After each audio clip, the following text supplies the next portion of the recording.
So hello guys, it's me Ayush और मैं तुम सभी का वेलकम करता हूं चैनल के एक और ब्रांड न्यू वीडियो में। और आज के वीडियो में हम लोग एक्सप्लेनेशन करने वाले हैं वाइकिंग्स के सीजन 6 के एपिसोड नंबर 9 का। So now without wasting any more time, let's get on to the explanation. So episode चालू होता है आइसलैंड से, जहां उबे और अदर सेटलर्स के आने की खुशी में दावत रखी गई होती है। फिर वहां पे वही उदैर बंदा आ जाता है। सभी लोग उदैर को देख के खुश होते हैं। फिर फ्लैट नोज उदैर को उबे से इंट्रोड्यूस करता है और कहता है कि उबे बहुत ही दूर से खास करके उदैर से मिलने आया है। उबे उससे आइसलैंड की उस जगह के बारे में पूछता है जहां पे चारों ओर हरियाली है। उदैर पहले इस बारे में बात नहीं करना चाह रहा होता है, मगर जब उबे उसे और फोर्स करता है तब उदैर बताता है कि एक दिन वो अपनी नाव में ट्रैवल कर रहा था कि अचानक से एक बहुत बड़ा तूफान आ गया और जब उसकी आंख खुली तब वो तूफान उसे आइसलैंड की उसी हरी भरी जगह पे ले आया। और उदैर उस जगह को गोल्डन लैंड कहता है क्योंकि वो जगह फार्मिंग के लिए एकदम परफेक्ट है। मगर उदैर आगे बताता है कि वो कुछ दिनों तक वहां पे रहा था, जिसके बाद वापस से एक तूफान आया जिस वजह से वो समुद्र में आ गया और फिर घूमते घूमते वो यहाँ आ गया। और तब से वो उस गोल्डन लैंड को ढूंढने की कोशिश कर रहा है, मगर अब तक वो ढूंढ नहीं पाया है। अब ये सब सुन के उबे उस गोल्डन लैंड के लिए और भी ज्यादा एक्साइटेड हो जाता है और वो कहता है कि अब वो और उदैर साथ मिल के उस गोल्डन लैंड को ढूंढेंगे। इसके बाद वो उदैर से फ्लॉकी के बारे में पूछता है और उदैर जवाब देता है कि वो फ्लॉकी के बारे में नहीं जानता। फिर उबे वहां से बाहर चला जाता है एंड फ्लैट नोज उदैर से कहता है कि तुम उबे को सारी बातें मत बताना। इसके बाद सीन 0 के हेवित्सर्ग पे जाता है जो कि एक जंगल में भटक रहा होता है। फिर सीन 0 के कैडागेट की तरफ जाता है जहां पर इनग्रिड, बियॉन्ड और गुनहिल्ड की शादी हो रही होती है। शादी के बाद दावत रखी जाती है और दावत में एरिक गुनहिल्ड से कहता है कि वो काफी ज्यादा सरप्राइज्ड है कि गुनहिल्ड ने बियॉन्ड को अलाउ कर दिया इनग्रिड से शादी करने के लिए। और गुनहिल्ड जवाब देती है कि तुमने मेरे पति की जान जरूर बचाई होगी, मगर तुम मेरे बारे में सब कुछ नहीं जानते हो। फिर पार्टी वार्टी खत्म होने के बाद बियॉन्ड गुनहिल्ड के साथ लेटा होता है, मगर गुनहिल्ड बियॉन्ड से कहती है कि बियॉन्ड को इनग्रिड के पास जाना चाहिए क्योंकि ये इनग्रिड की सुहाग रात है और इनग्रिड बियॉन्ड का इंतजार कर रही होगी। बियॉन्ड जवाब देता है कि वो गुनहिल्ड को हर्ट नहीं करना चाहता था और गुनहिल्ड बोलती है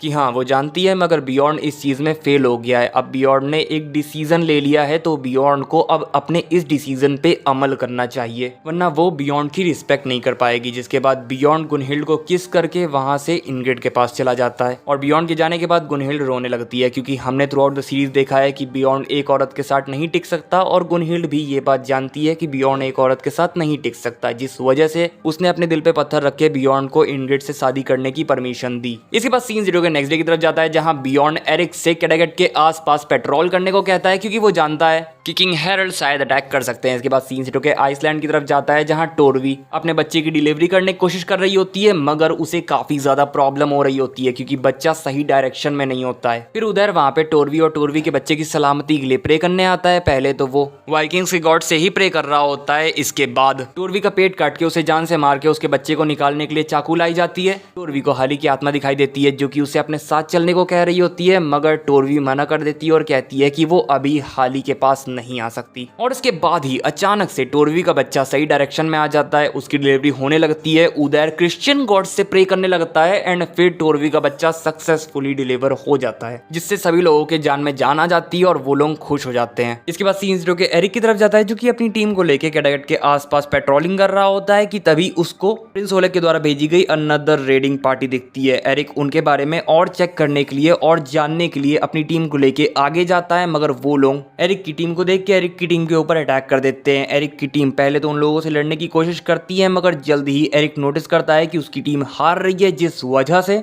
वो अपनी टीम को लेके वहां से भाग जाता है। इसके बाद हमें इस रेडिंग पार्टी का लीडर दिखाया जाता है जो कि एक्चुअल में आइवर होता है। और तभी आइवर के पास हेवित्सर्ग आ जाता है और हेवित्सर्ग आइवर को मारने के बजाय उसके साथ बैठ के बातचीत करने लगता है। और इसके बाद आइवर हेवित्सर्ग को अपने साथ कीव ले जाने लगता है। और रास्ते में आइवर हेवित्सर्ग से कहता है कि वो समझ नहीं पा रहा है कि हेवित्सर्ग बार बार उसके पास क्यों आ जा रहा है, मगर फिर भी आइवर हेवित्सर्ग को देख के खुश है, जिस वजह से वो हेवित्सर्ग को अपने साथ कीव ले जा रहा है। अब आइवर की रेडिंग पार्टी के वहां से जाने के बाद एरिक वापस वहां आता है और प्रिंस ओलेग के झंडे को वहां से उठा के बियॉन्ड के पास लाता है। जिसके बाद वो बंदा जो कि अपनी टीम को लेके सिल्क रोड के ट्रेड मिशन पे गया था और वो बियॉन्ड को बताता है कि ये लोग रूस वाइकिंग्स हैं। और बियॉन्ड समझ जाता है कि आइवर अपनी टीम को लेके यहाँ के डिफेंसेस की रिसर्च और इन्फॉर्मेशन लेने आया था। और प्रिंस ओलेग स्प्रिंग आते ही अपनी आर्मी को लेके पूरे स्कैंडिनेविया के ऊपर अटैक कर देंगे। एरिक कहता है कि उसने सुना है कि रूस बहुत ही पावरफुल नेशन है और हमारा कैडागेट श्योरली अकेले तो उनके सामने नहीं टिक पाएगा। गुनहिल्ड कहती है कि हमें किंग हेरल्ड से मदद मांगनी होगी होगी और बियॉन्ड जवाब देता है कि हाँ तुम सही हो, हमें किंग हेरल्ड से मदद मांगनी होगी। और इसके बाद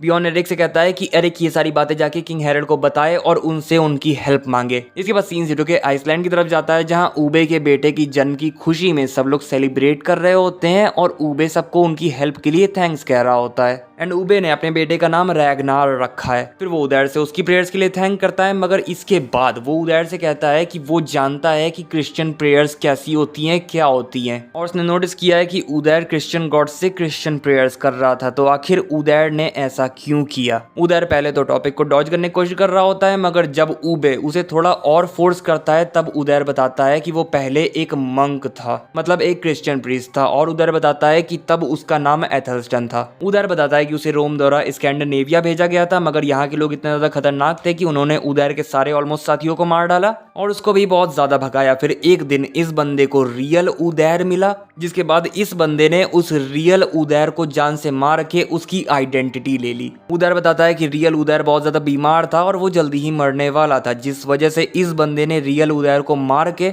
उसकी सफरिंग को कम कर दिया और तब से ये बंदा उदैर के नाम से ही जी रहा है। उबे फिर उदैर से कहता है कि तुम एक क्रिश्चियन हो और तुम्हारे क्रिश्चियन गॉड्स हम लोगों की गॉड्स के दुश्मन है, जिस वजह से अब तो तुम्हें मरना होगा। और हम देखते हैं कि फ्लैट नोज भी उदैर के ऊपर गुस्सा हो रहा होता है कि तभी टोरवी उबे से कहती है कि अगर वो उदैर को जान से मार देता है तो फिर वो कभी भी गोल्डन लैंड को नहीं ढूंढ पाएगा। और टोरवी उबे से कहती है कि वो भी तो क्रिश्चियन बना था, उसने भी तो चर्चेस में जाके प्रेयर करी है। फिर टोरवी उबे को उबे का क्रॉस देती है और उबे अपना क्रॉस उदैर को दे देता है। इसके बाद सीन जीरो के एरिक के ऊपर जाता है जो कि किंग हेरल्ड के पास आता है, मगर किंग हेरल्ड उसे कुछ भी बोलने नहीं देते और उसे देखते ही समझ जाते हैं कि एरिक पहले भी उनके किंगडम में आ चुका है और उनके किंगडम में आके उनके लिए पहले भी बहुत सारी प्रॉब्लम्स क्रिएट करी है और उनके बहुत सारे लोगों को जान से मारा है, जिस वजह से वो एरिक को कुछ भी नहीं बोलने देते और तुरंत उसे कारागार में बंद करवा देते हैं। और किंग ओलफ ये सब देख रहे होते हैं। इसके बाद सीन जीरो के कीप की तरफ जाता है जहां आइवर हेवित्सर्क से कहता है कि हेवित्सर्क रेस्ट करे, बेटर हो जाए, और हेवित्सर्क आइवर से बताता है कि उसने लगार्ता को जान से मार डाला। आइवर ने भले ही लगार्ता को जान से मारने का प्रॉमिस किया हो, मगर हेवित्सर्क ने लगार्ता को जान से मारा है। हेवित्सर्क ने अब ऑलमोस्ट अपना दिमाग खो दिया होता है, जिस वजह से वो ये लगार्ता की डेथ वाली न्यूज आइवर को हंस हंस के बता रहा होता है जैसे कि उसने कुछ अच्छा काम करा है। मगर आइवर इतना ज्यादा खुश नहीं होता लगार्ता की डेथ की न्यूज सुन के, क्योंकि अब आइवर चेंज हो रहा होता है। इसके बाद सीन जीरो के उदैर पे जाता है जो कि ऊबे के पास आके उसे फ्लॉकी की वेडिंग रिंग देता है। ऊबे कहता है ये रिंग तुम्हें कैसे मिली, और उदैर बताता है कि वो फ्लॉकी को जानता था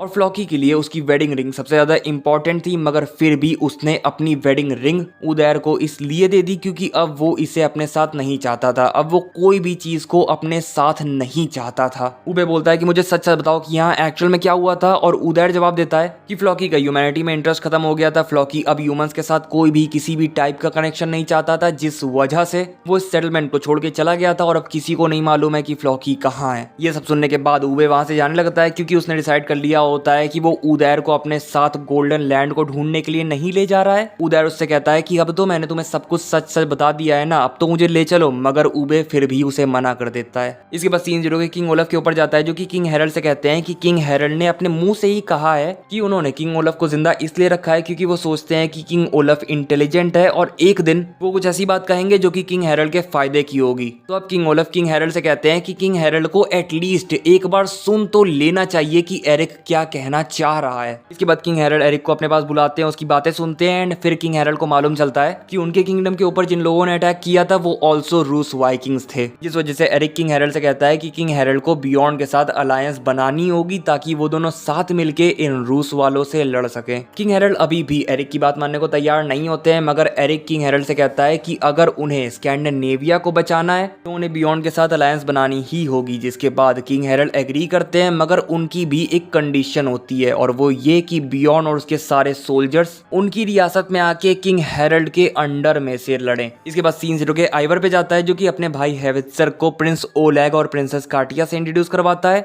वो दोनों हेवित्सर्क को वेलकम करते हैं और हेवित्सर्क उन्हें ज्वाइन कर लेता है स्कैंडिनेविया के ऊपर अटैक करने में। इसके बाद सीन शिफ्ट होता है, आइवर हेवित्सर्क साथ बैठ के खाना खा रहे होते हैं और आइवर हेवित्सर्क से कहता है कि प्रिंसेस कार्टिया उसे फ्रीडिस की याद नहीं दिलाती, क्या प्रिंसेस कार्टिया फ्रीडिस की तरह नहीं दिखती है? मगर हेवित्सर्क जवाब देता है कि नहीं, उसे नहीं लगता कि प्रिंसेस कार्टिया फ्रीडिस की तरह दिखती हैं। इसके बाद सीन शिफ्ट होता है प्रिंस डियर का एक जासूस बंदा आइवर के पास आके उसे बताता है कि जैसे ही आइवर और प्रिंस ओलेग स्कैंडिनेविया के ऊपर अटैक करके वापस आएंगे वैसे ही प्रिंस डियर आइवर की मदद से प्रिंस ओलेग के ऊपर अटैक कर देंगे और आइवर एग्री करता है। इसके बाद प्रिंस ओलेग की आर्मी का एक छोटा सा हिस्सा वहां पैलेस के आसपास परेड करने लगता है और आइवर इसे देख के हक्का बक्का हो जाता है क्योंकि ये प्रिंस ओलेग की आर्मी का बस एक हिस्सा होता है, मगर फिर भी ये आर्मी बहुत ज्यादा बड़ी है और प्रिंस ओलेग कहते हैं कि उन्हें कोई भी डिफीट नहीं कर सकता, ना ही बियॉन्ड ना ही किंग हैरल्ड। और अब वो पूरे वाइकिंग कल्चर और वाइकिंग्स के गॉड्स को नष्ट कर देंगे और इसी के साथ ये एपिसोड यहीं पर खत्म हो जाता है। सो गाइस बस यही था वीडियो। अगर वीडियो अच्छा लगा हो तो लाइक कर देना, चैनल पे नए आए हो तो सब्सक्राइब करके बेल आइकन दबा देना। मैं मिलूंगा तुम लोगों को नेक्स्ट वीडियो में, तब तक के लिए बाय बाय टाटा।